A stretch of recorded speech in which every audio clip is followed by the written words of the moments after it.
Mr. Petrick, Mackenzie, and Kyle walked through a large expanse of grassland. A few hundred yards ahead stood a forest. I'm hungry, murmured Kyle. We all are.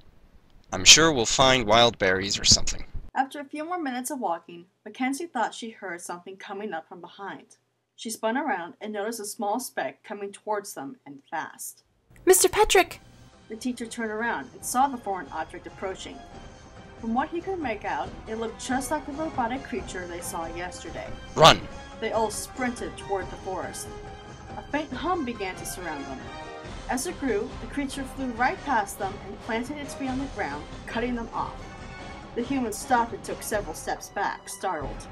It stared them down before opening its head armor and screeching.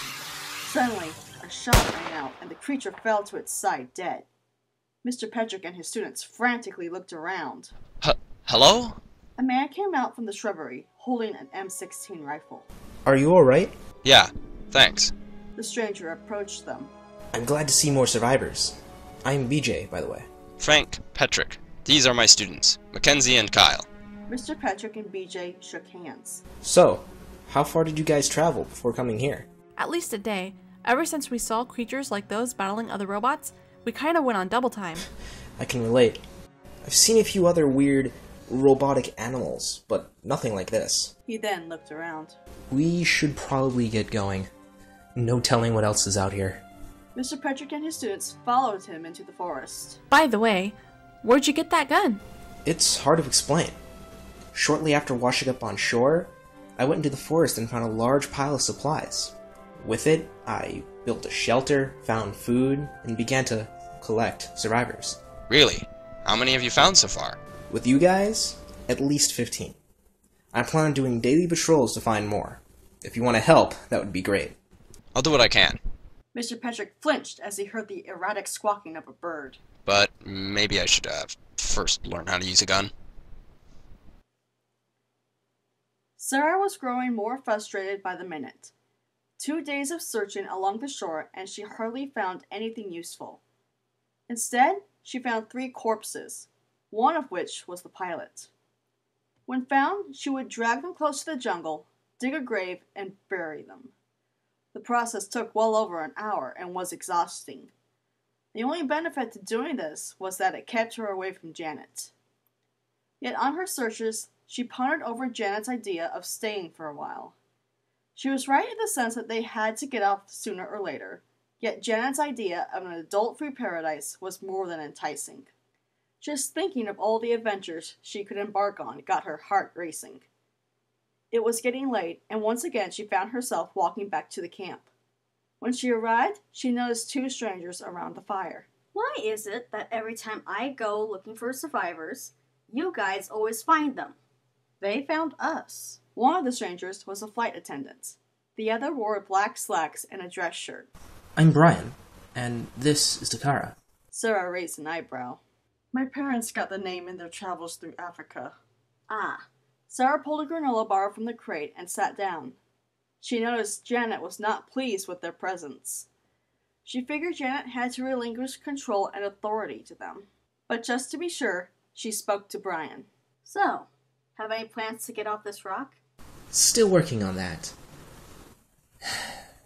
But for now, we'll need everyone's cooperation. Janet's eyes narrowed. Just the sign Sarah was looking for. Did they tell you about Mr. Brute? The girls looked at Sarah nervously. No, never heard of him. Well, we did meet a strange man who claims we're on an alien world. Alien world, huh? And how could you tell he wasn't lying? Sarah raised an eyebrow. Have you seen the wildlife? The question made Brian silent, as he had a blank face. Exactly. The next morning, Brian had the girls get to work. Janet, Caitlin, and Ashley gathered firewood, while he and Takara worked on another shelter. Sarah was tasked with hunting. Despite the food in the crates, it was only enough for a few more days. She spent most of the day searching the canopy. When she found a large bird, she aimed and fired a shot. It grazed the bird, and it flew off, squawking wildly. Disappointed, she slowly walked back to camp. She didn't reach the site until sunset. When everyone saw that she had nothing, they frowned. Way to go. Sarah ignored her and placed her gun against a tree. It's alright. I'll go hunting tomorrow. You want to patrol the shores? Sarah thought about it and then nodded. She walked to the crate and opened it, only to be disappointed. Who ate the last pack of Oreos? Sorry, was that yours? I told you to save me some. I didn't see your name on it. Girls, enough! Sarah, there's a few more in the other crate. Sarah looked inside and found 3 cookies sitting in the corner. She took them and sat down. As she ate, she thought over the possibility of leaving the group. Being stuck on an island is one thing, but there was no way she would ever spend this much time with Janet, even if her life depended on it. To do so, she would have to gather supplies for a long trek, but there was still one question left to answer. Should she tell the others she was leaving or not? Once again, Sarah found herself patrolling the shores. She decided to travel farther than her past searches and sped past any luggage and bodies she came across. By noon, she had covered more than 20 miles. The soft sand made it possible for her feet to bear the long walk. There was a change in climate traveling north. The jungle became less dense and rockier. The forest was thin enough for her to see some of the mountainous terrain several miles inland. What stood out the most was a massive volcano. She could tell it was far away, yet knew that if she could reach the summit, she would know just how large the island is. Then it occurred to her that she didn't need to sneak away. She just had to convince everyone that she should embark on this mission. After all, she was overdue for an adventure. What do you mean, no? What do you think? It's a volcano. You could get lost, eaten, or hurt. I'll be fine. I've been on mountains before. But you never climbed one. I remember when our families went on a joint outdoor trip. You were too scared to rappel down a small cliff, and even more scared going back up. Hey, that was back in middle school. And did you go on any rock climbing trips since? No. Well, what if one of us went with her? It doesn't matter. You're all kids, remember? Sarah crossed her arms. We're sophomores. There's not much difference. Being stranded on an island doesn't make you an experienced outdoorsman. The reply took Sarah off. She went to the shelter and laid on her sleeping bag. She had enough of adults telling her what she couldn't do, saying that she's too young and what rules to follow. Tomorrow morning, everyone will wake up to find her gone. Brutaka was starting to get impatient. For over 4 days, survivors splashed ashore, regrouped, and even established a few camps. But there was no contact between them and the natives. If there is to be a confrontation, he would have to drive them into an encounter. A portal opened, and he walked through and found himself in another superstore. A large blue sign hung above him with the word Walmart. The store was closed, which made walking around more convenient. He grabbed the first strangest, most foreign object he found and opened another portal. He threw the object in and walked back through his own portal. Hopefully, once found, it would get the Toa's attention, and he made sure it would get their attention. Sarah awoke in a jolt. Without moving, she looked around. To her relief, it was only a nightmare. It was dawn and everyone was still asleep. Quietly, she got out of bed and packed whatever she could into a backpack. Once set, she put it on and entered the jungle. She followed the trail leading to the pile of supplies they found. When there, she swapped her backpack for a hiking pack.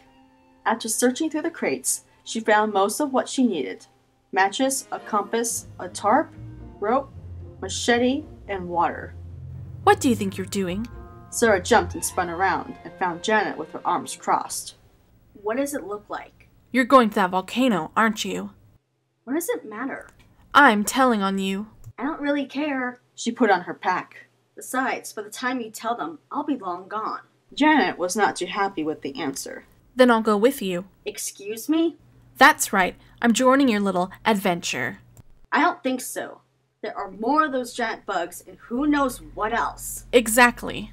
Janet sneered as Sarah realized she just pitted the argument against herself. Fine. But if we get lost, you're on your own.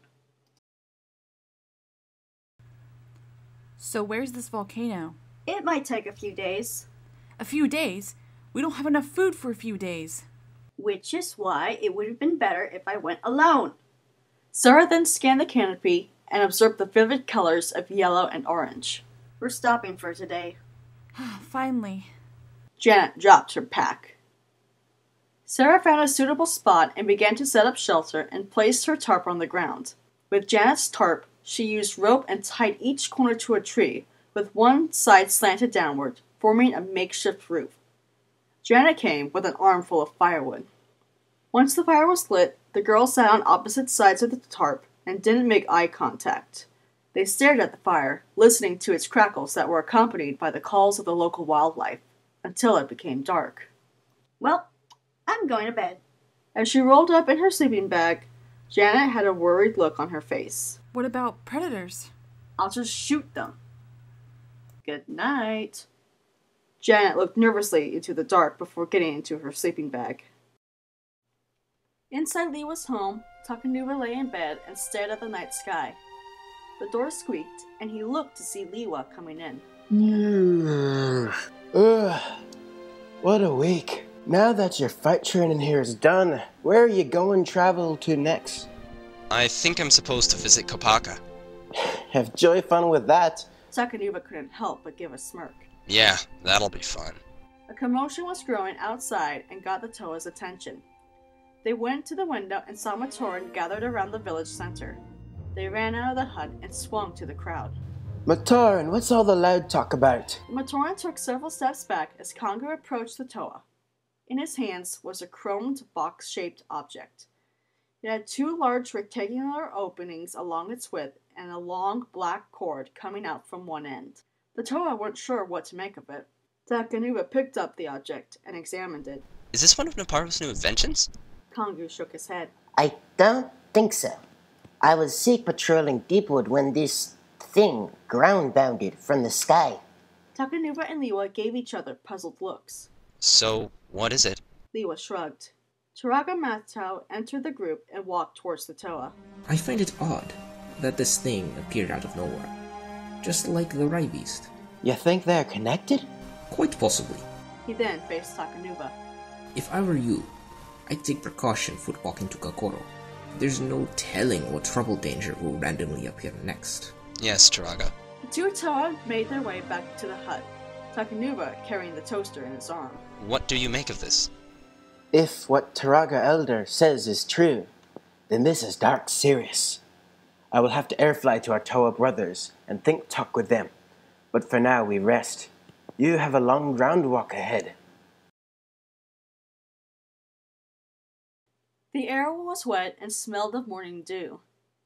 Sarah was awake, but stayed in her bag with eyes closed, hoping she would fall back to sleep.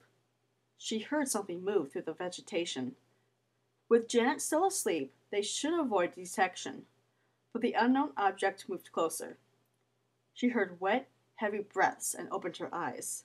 Several yards away, barely visible, stood a large, yellow, metallic bear. Her eyes widened. She could use her gun, but there's no telling if the bullet would actually hurt it. Instead, she slowly leaned over to Janet and placed a hand on her mouth.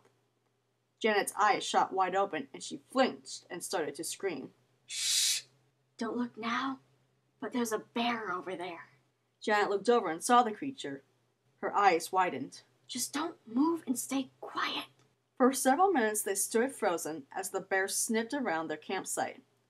It dug into Janet's backpack and found some strips of beef jerky. After eating, it searched the rest of the supplies and lumbered off. The girls didn't move for several minutes until Janet shook her off. You can let go of me now. You're welcome. What kind of island is this? A robotic kind? Outside the obvious? She got up and checked on her pack. Stupid bear, ate my jerky. You should have shot it. What if I can't kill it? If it survived, we'd be dead already. You should have at least tried. Suddenly, a green coconut-like fruit fell from the canopy. When it landed next to Janet, it exploded and let out a foul odor that coaxed her. Janet coughed and staggered away. Sarah looked at her with surprise. Then she smelt the horrible odor. Well, congratulations. Consider yourself bear repellent. Janet gave her a dirty look. You better hope this washes off. The two packed their gear and headed northward, with Sarah leading the way. For several hours, they cut through the dense jungle. Shouldn't we be there by now? Considering the pace we've been going at, no. I bet we're lost. Sarah took a look at her compass. No, we're moving north. And west. Face it, we passed it. Sarah realized that she was right. They had been moving northwest. Chances were that the jungle stretched on for several more miles on the other side. Well, maybe we'll head northeast then. Or maybe we'll just go back the way we came. No, we're too far into this. Sarah cut another large fern and stopped in her tracks. Do you hear that? Hear what? Shh! They were both silent and listened.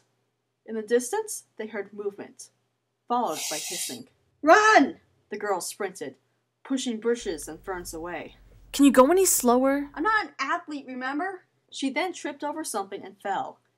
Janet couldn't stop herself and tripped over Sarah. The two lay on the ground and moaned. Sarah looked behind her to see what she tripped on and was stumped. Underneath her legs was a pair of skis. She stood up and picked them off the ground. What are skis doing here in the middle of the jungle? Sarah shrugged. Something caught the corner of her eye, and she found another pile of supplies. The two ran over to the pile and began looking through to see if anything could be used. The contents were strange and made no sense. There were toys, kitchen appliances, a microwave, and more ski gear. Sarah found a military crate and looked inside. She smiled at the sight of guns of all shapes and sizes. She recognized one of the guns and pulled the pistol out. She looked around for some ammunition and loaded her new pistol. She also found a silencer and a scope attached to her rifle. When done, she stood up and was about to tell Janet to get moving again, when a strange feeling came over her. She noticed how quiet the jungle had become. A slight sense of fear began to grow on her, and she looked around. Part of her began to think she was being watched. Hey, Janet, we should get moving. I was starting to think the same thing. I'm starting to get a little creeped out. As Sarah was about to cut another path through the vegetation, a 9-foot-tall red being came out in front of her. She gasped and stepped back as the monster slowly came closer with its staff, glowing red, and aimed right at her. Sarah's back went against the tree trunk, while the monster stood between her and the supplies and Janet. She looked over to Janet, who stood still with horror easily red in her face. Don't just stand there! Help me! Janet was still standing like a statue. The monster turned to look at her. She stepped back, startled. It wasn't until its head split into 3 directions and screeched loudly that Janet ran off into the forest. Thanks. The creature turned and looked down at Sarah again. She couldn't stop herself from looking at its beady yellow eyes. She wanted to drop her rifle and fire, but she couldn't move her arms. In fact, she couldn't move at all. Her breath became shorter and deeper, and her heart felt like it was going to jump out of her chest. She then felt the adrenaline rushing through her as the monster raised itself into the air. As it did, something inside her kicked in. 2 words echoed through her mind. Fight back. In instinct, she drew her pistol and pointed it at the creature. Her hand shook as she aimed for its head and fired. The first shot missed. She fired again, but still missed. Right as the monster swung its staff, she fired again and hit it straight in the head. The creature fell on the ground with a thud, and she ducked away from the staff. The sense of fear suddenly disappeared, as if killing it had cured her. There was a moment of shock until the adrenaline rush began to settle down and took its toll. She collapsed on her knees and cried. She had never felt so scared in her life. She then looked around and called out for Janet. There was no reply. Ignorant fools. They're supposed to believe I'm dead. Calm down, Pterodax. We only came to check on the progress of the plan. The plan will be completed when it's complete. Inside the crushed proto-steel armor, his ensigns floated around. As for you, why did you send Rakshi after Anua and Pohatu? Haven't you seen the new visitors? They were supposed to investigate them, but found the Toa instead. I'm well aware of them. What you did was reckless. No, it's opportunistic. These unusual creatures aren't affiliated with the Toa or the Matoran. Yet. So? Did you see how quickly they killed two Rakshi? Imagine if we turned them against the Toa. And maybe send a few to Destrol for research. Ooh, I like the sound of that. Don't worry if we fail. We'll make sure the Toa know it was our doing. They won't even know you're still alive. Well, what do you think? Go ahead. To be continued.